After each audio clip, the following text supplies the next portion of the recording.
Hello, all you Star ones out there, and hello, all you K-pop fans out there.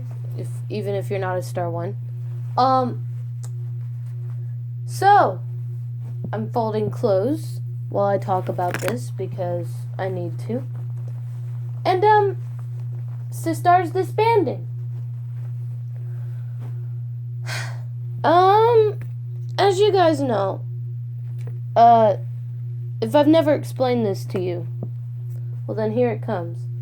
Sistar was the group that got me into K-pop. Now, I already knew who Girls' Generation was. Obviously, I knew. But I wasn't into them, like I didn't know any of their names. I didn't listen to albums. I didn't, follow every single activity they did. I didn't even follow K-pop activities. I was just there because I enjoyed some of the music. And that's cool. People can do that. But Sistar was different. I saw Sistar debut and I wasn't really too into them yet. But I saw Alone for the first time in 2010. And it made me want to learn their names. It made me want to freaking follow them and see what they were doing and follow their activities and follow their schedules. And, okay, it's really cheesy to say that. But, it's just the truth. Without Sistar, I wouldn't know Mamamoo. I wouldn't really be into K-pop like I was. Maybe that statement is or isn't true. But to me, I feel like without Sistars alone and without Sistar being a thing that exists in the world, I wouldn't like K-pop like I do today. And, okay, I was upset about a lot of second generation girl groups disbanding.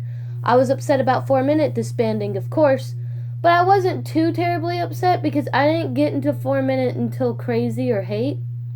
And I knew who Hyuna was, but I didn't know the group itself. So, while I was really upset, I wasn't too upset, if that makes sense. Wonder Girls disbanding is it was a freaking travesty. I was like, what the frick is happening? Then there's freaking 21 who disbanded. They were in like my top 10, and I got really emotional about it because I loved 21 and what they did. And I feel like that whole thing could have been handled a whole lot better. Then we have freaking Spicia, which a lot of people don't know they disbanded, but guess what they did? They just didn't get a goodbye song. IOI disbanded, and I wasn't too sad about that because I knew that they were going to have future careers, and I knew that IOI was not going to be a permanent thing like a lot of new fans thought it was. I already read up the show and what it was going to be. It was going to be like a temporary idol group thing to give the idols like a taste of idolhood, if that even makes sense. And then they were going to disband after about a year or two, or at the most 3. So I already knew IOI was going to disband. Not saying people don't have to be upset about it. They can, because they made them into a group or whatever. I'm just saying that I already knew what was going to happen to them. But like, the thing about 21 and Wonder Girls is that I was kind of expecting them to disband at some point. Not saying that I wanted them to. I always tried to deny it. But in my heart, I just felt that, they're going to disband soon thing. Because 21 didn't have that many activities, and Wonder Girls, they weren't doing so hot because JYP had to screw up part of their career at one point. Sure, they were getting back into the limelight, but I kind of saw the whole 21 and Wonder Girls thing, disbandment thing happening. But I didn't want to believe it, obviously. I'm not into Kara or Tiara, but I know a lot of people who liked Kara were upset about it, and I was a little upset because I think I liked like 2 songs by them. And Tiara, I knew some songs by them, but I didn't really get into them. And I feel bad for all the Tiara fans who I have a friend who's really close to Tiara and loves Tiara and is really sad that they're gonna disband. I didn't know them too much. I knew Number 9, and I think I knew another song. I can't remember the name of the song though.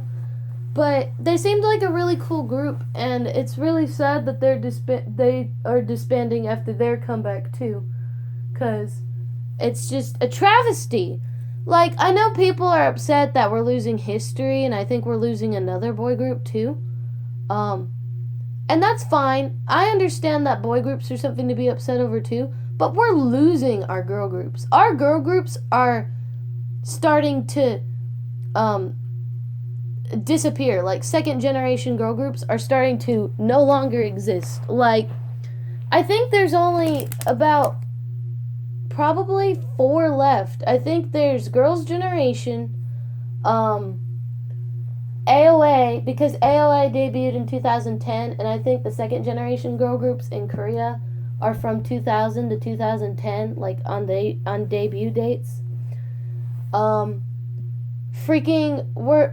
like AOA. There's rumors going around that Choa is gonna leave the group, and I'm like freaking upset about it because usually whenever a member leaves the group, it's just never the same. And Choa, just, I can't imagine AOA without Choa in it. That's just something that's hard for me to believe personally, on a personal level. I don't know if that's true. I don't know if, like, her hiatus is just a timed period thing, or that it was a planned thing. But until I find out more information on that, I'm really scared about AOA too. Girls' Generation, everyone's not scared about because they don't think that they're going to disband. But I have that really bad feeling in my gut, like, that after this 10th anniversary or what the frick ever, that they're going to disband. I will be sad about Girls' Generation disbanding, but at the same time, 10 years is a lot to spend in a group.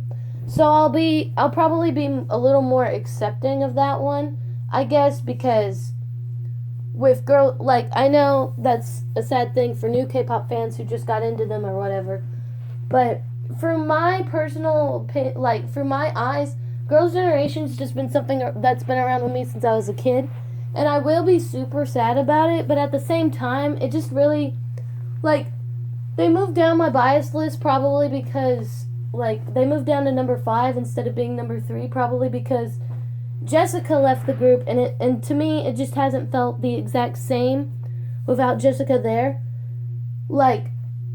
I don't really think it feels the same, which we can talk about that another day, if you even want to talk about that another day. But this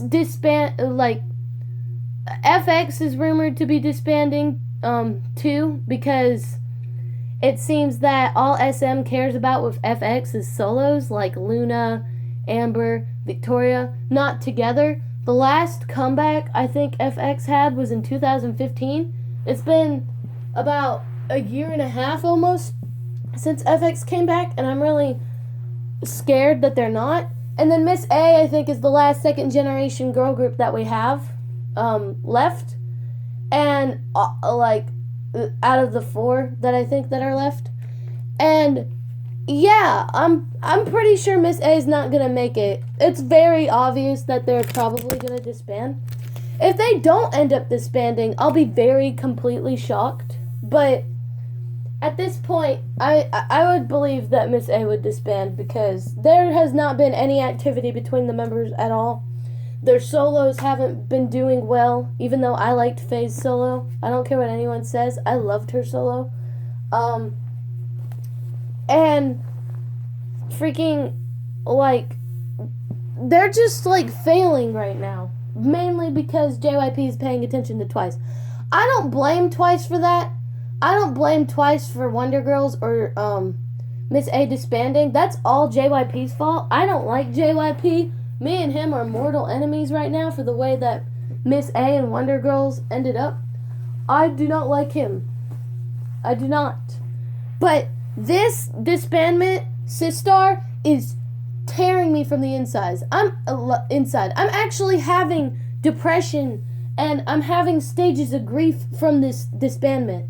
Because they were my number 3 group. They were the girls that got me interested in K-pop the way that I am today. without them, I wouldn't care about K-pop all too much, actually, to be completely honest. And the fact that they're just gone, it's just really sad.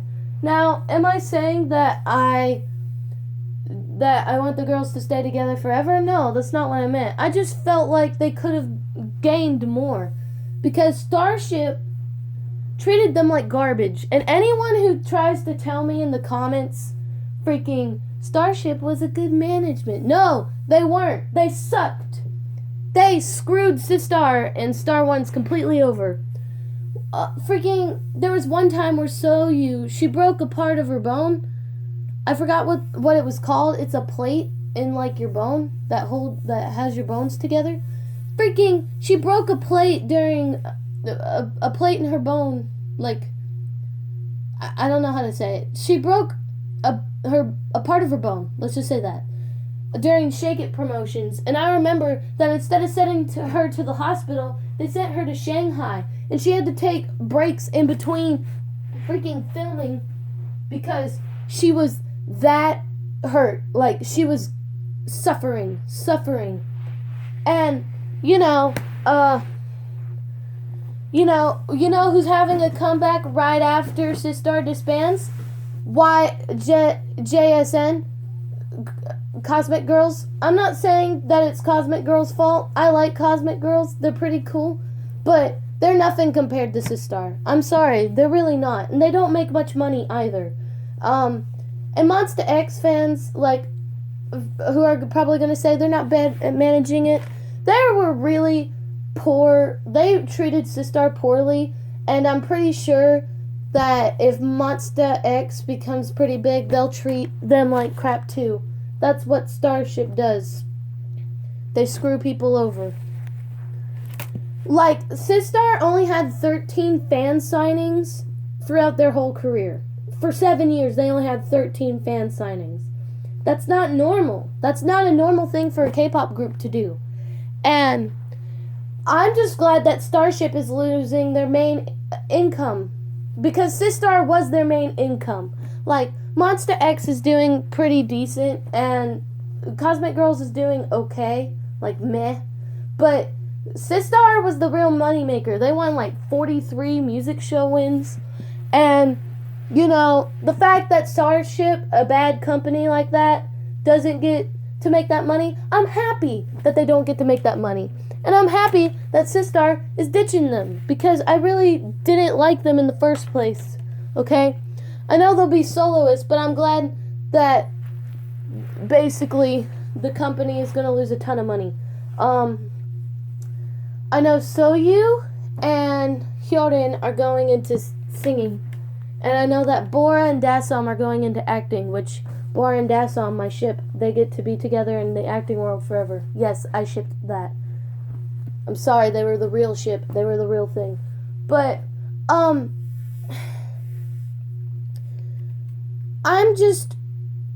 really angry at the company for basically screwing Sistar's fandom over and screwing Sistar over. I'm happy that Sistar is going to move on with their future lives and that they won't be treated so poorly by that company anymore. I'm sad that they're leaving. Like, I cried when I first found out, and I've still cried a little bit to stuff that I've seen, like that video of Sistar leaving.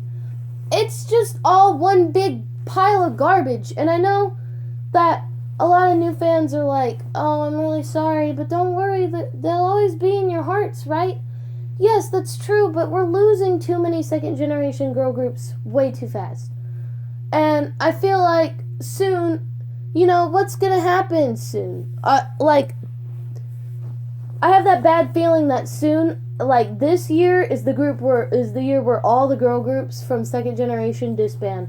And I'm pretty sure there's second generation boy groups still around, like Super Junior and Big Bang and stuff. But how long are they gonna be around? Cause Top's going to the military for a while. T.O.P. is going to the military for a while. And he's from Big Bang. And then Super Junior, the last time they had a comeback, man, it's been forever. So, I'm really scared for second generation groups as a whole. I feel like they're just gonna dissipate. Like, either this year or next year will be the end of second generation groups, and it's gonna be a depressing time. And no, I don't hate new generation girl groups or guy groups. I like them, and I am obsessed with them. But the only one I'm really obsessed with, like genuinely obsessed with, like constantly watching their stuff and all that, is Mama Moo. Mama Moo is the only second generation girl group that I really follow every activity on and stuff. Sure, twice I follow some of their activities, and I follow some activities of other girl groups and stuff like that. And they're not bad, okay? But it's just not the same. It's not the same feeling, because even though the music will live on and whatever, those people, I grew up with them, okay? And I know it's selfish to say this, but seeing them go, it's really hard for me to stay in K-pop seeing them go. It's really hard. I'm managing to pull through. I'm managing to pull through and being able to stay.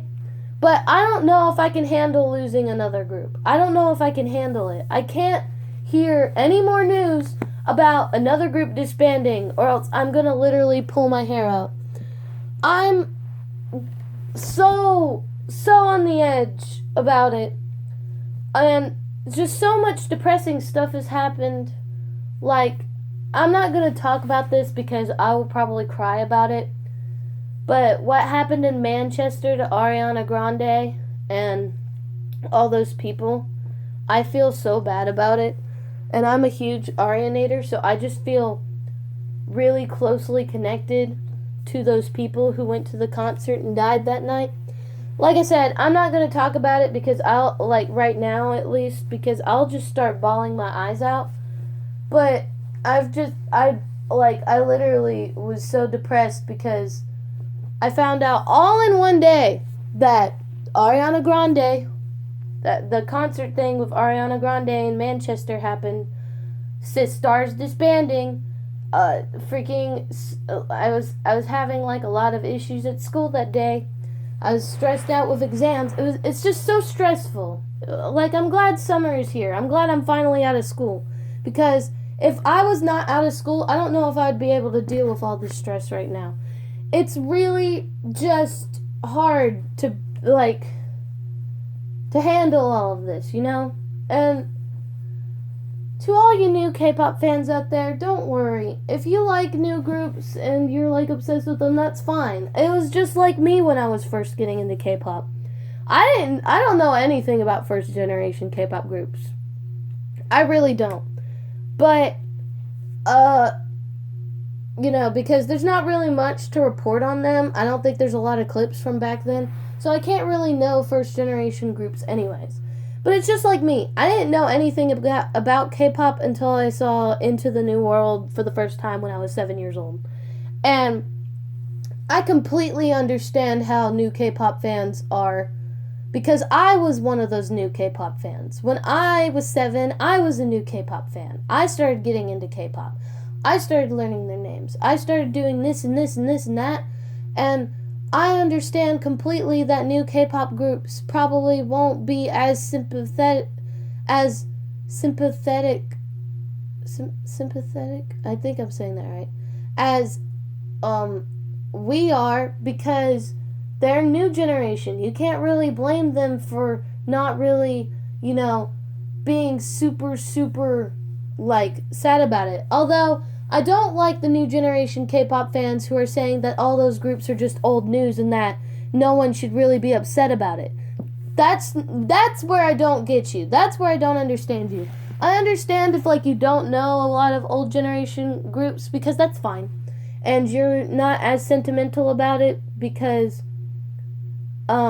you're not attached to them, and you are more attached to the groups that you got introduced to. I completely understand that 100%. But to all the new K-pop fans who are hating on old K-pop fans because old K-pop fans are going through all these losses, I need you to shut the frick up. I don't agree with new K-pop fans who are gonna just be mean to old K-pop fans all because old K-pop fans are going through a rough transition right now. There's a lot of old K-pop fan people leaving.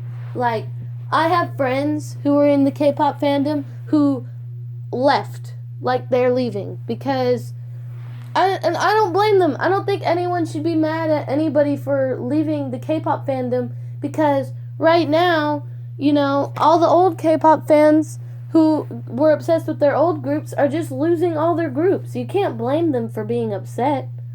I'm staying, of course, but it's really hard to stay. Like, I was mainly obsessed with older groups. And new groups are fine. I'm pretty cool with them, but I haven't kept up with them as much as I have old groups. And I don't agree with old fans saying that new K-pop is just manufactured and stuff. New K-pop is bad. New K-pop sucks. It doesn't have emotion in it, because that's simply not true. There are a lot of cutesy concepts and stuff like that, but literally old K-pop is just as manufactured as new K-pop. They're all manufactured. Like, it's literally all these people bringing these girls together, like, that they're trained to be put in just random groups together, and then they have to sing songs that are written by other people or are written by themselves, because there's a lot of K-pop groups that are old that used to do that. Super Junior, SNSD especially. I don't think SNSD written a song for people, which isn't a bad thing. Obviously it's not a bad thing because K-pop has always been this way, but I'm just saying, that's just the truth. That's a matter of fact that Girls' Generation has people that write songs for them, and they have the concepts. They don't get to choose the concepts for the most part. Maybe they'll have some input, but, there are groups that did write their own songs and stuff like that. But K-pop is just as manufactured then as it is now. And there are still those unique groups that write their own music and are creative and don't have cutesy concepts that basically defy what old K-pop fans say about new K-pop. Like Exit or EXID, or however you say their name. Mamamoo and Dreamcatcher. Those are just a couple of girl groups that I can think of off the top of my head that aren't going to the cutesy concept. Sure, they could if they wanted to. Dreamcatcher did a cover of Into the New World that was kind of cutesy, but they don't stick with the concept. Mamamoo has a more retro feel to them. Exit has more of a hip hop feel, and